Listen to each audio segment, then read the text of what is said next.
Այս խոսակցությունը սկսվեց որպես հայհոյախոսության հետ սահմանակցող վեճ, բայց վեր է ածվել հոգևոր և բարոյական նորոգման օրակարգի։ Սրանում է մեր Տեր և Ուսուցիչ Հիսուս Քրիստոսի և հայաստանյաց առաքելական Սուրբ Եկեղեցու կենարար ուժը, երբ մեզնից յուրաքանչյուրը հասկանում է, որ հայաստանյաց առաքելական Սուրբ Եկեղեցու հոգևոր և բարոյական նորոգման օրակարգը նախ և առաջ մեզնից յուրաքանչյուրի հոգևոր և բարոյական նորոգման օրակարգն է և մեր սրբության սրբոցը, Մայր Աթոր Սուրբ Էջմիածինը Կտրիչ Ներսիսյանից և նրա խմբակից ազատելուց առաջ մենք պետք է նախ հոգևոր և բարոյական իմաստով արժանի լինենք մեր սրբության սրբոցին,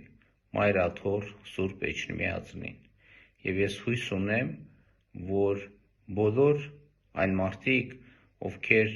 այսօր մտածում են և պատրաստվում են ներկա գտնվել հովանավանքի սուրբ և անմահ պատարագին, այս օրակարգը և գիտակցությունը ունեն իրենց մեջ։ Սա ճանապարհ է մեր սրբության սրբոցը, Մայր Աթոր Սուրբ Էջմիածինը ազատագրելու նրան պղծության ճիրանների մեջ կալանված պահածներից,